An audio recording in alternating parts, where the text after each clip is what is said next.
Hey everybody, welcome to another Minecraft video.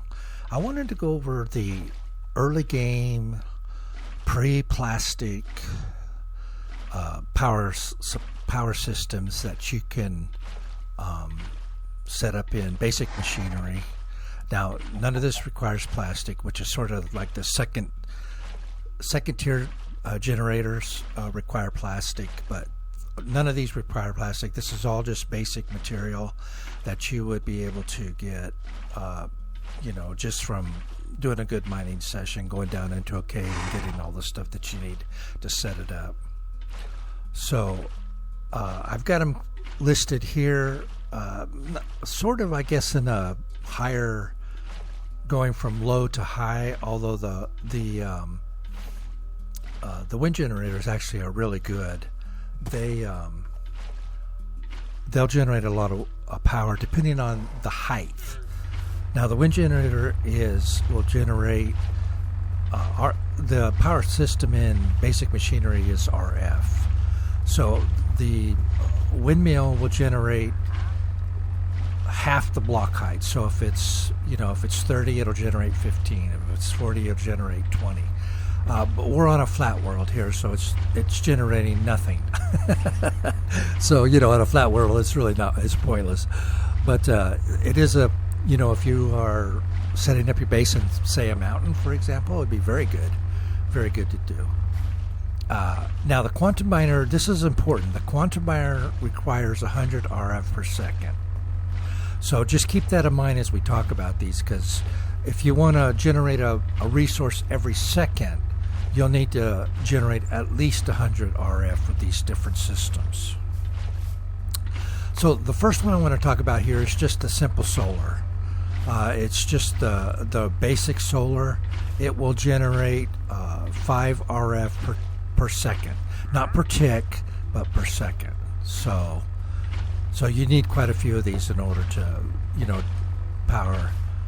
If you wanted to do 1 per second on the resource. The next tier is the advanced solar, which is 3 of these plus a little bit extra, and this generates 20 RF per second. So a big improvement. Now the solars only work during the day. So now I have it set to always stay here, so it'll be they'll work 100%. But on a normal world, on your play world, nighttime, they're not going to generate any electricity or any RF. So keep that in mind and plan accordingly. You can use batteries and stuff, I suppose, but I don't know. I haven't found the batteries to be really that useful. So now the next one is the water generator, which is this guy right here. And it produces 30 RF per second, which isn't bad. This one is really, really easy to do too. And it also produces as a byproduct 10 milliliters of steam. So we'll talk about that in a second. Now what you need for this is you need a water source, obviously, and you need a, what's this called? Liquid pump. You need a liquid pump. Now the liquid pump will require 5 RF per second. So you'll need to factor that in. And that's really all there is to it. You take water and you put it into the water pump.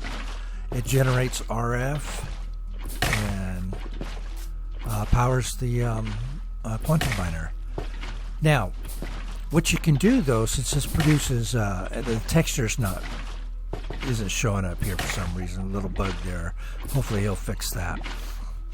What you can do is you can take, now this produces as a byproduct steam. So what you can do is you can take this steam and put it into a condenser, and then from the condenser you can run it into a freezer, and it will freeze that water and you can generate ice. So really nice little thing. Now you'll need to have plastic in order to do this setup, so it's sort of second tier thing. You don't need to have this to generate the electricity, but it is an option for you, and it's a good way to use that steam that otherwise you're not going to use for anything, and generate yourself some ice. And of course, you can take the ice and craft it down into packed ice and blue ice and all the ice stuff that you need. So really nice little way to use the byproduct on this here. Now the next one, which is I think probably the best out of the bunch of them. So if you're going to set up an early game, if you're on a normal world, windmill's a good start to get you going, especially since it will always work, depending on the height of it. So you could use the windmill to replace these guys here, is what I'm saying. You could replace the solar panels that I have here with windmills and do yourself, and that way they'd always run. Because I don't think windmills don't stop running at night. They run continuously, and it just depends on the height of the windmill, how much power you get. And what is Xboxes? Xbox is a real pain in the butt. Anyways, we'll ignore Xbox for now. But this is the lava generator, and it's just like the water generator, except it uses lava. It generates, with 20 milliliters of lava, it'll generate 50 RF per second. So it's 20 more than the water, because the water was 30. So the water was 30, but you do get the steam off the water. There's no byproduct on the lava. It's just you have to supply it to 20 milliliters. So again, you use the liquid pump. That liquid pump works for both the water and the lava, and you just plug it into the lava generator, and there you go. And as you can see, this works pretty good. This is the one I recommend that you use. You can find lava pools, in a cave or just out on the surface. There, just search around a little bit. You're going to find a lava pool fairly close to where you are and wherever you're at in your world. And this is the one I recommend. And then you can use either the solar panels to power the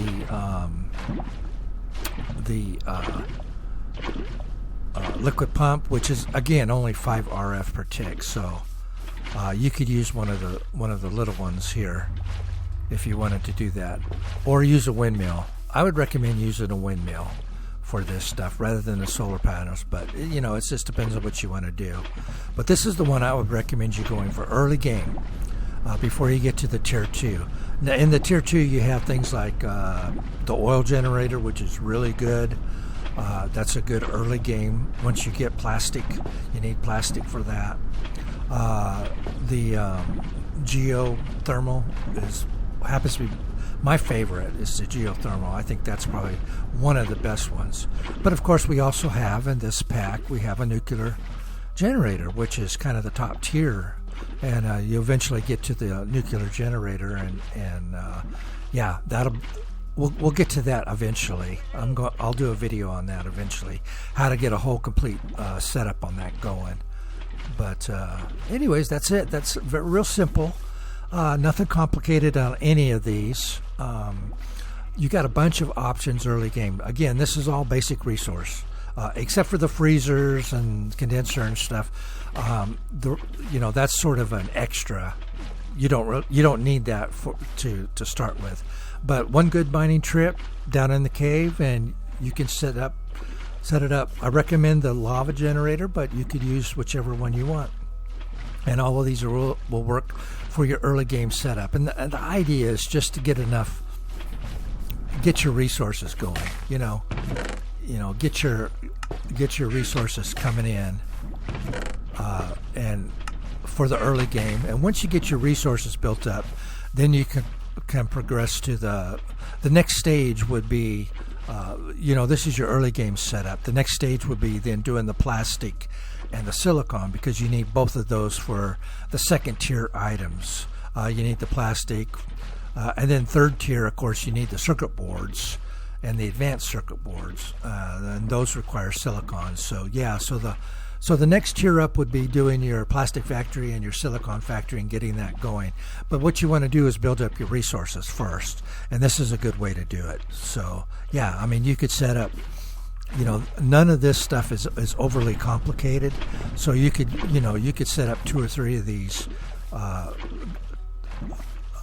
in the early game to get your resources built up, and then once you do, of course, you could also always expand your system. So, but all of these are available with just basic resources from the early game, and they'll all work for you. Yeah, I mean, all of them are viable options. The windmill's good. I prefer the windmill over the solar panels, but yeah, whatever you want to work with. So there you have it. I'm rambling, so I'm going to go ahead and call it here. Yeah, let me know what you think.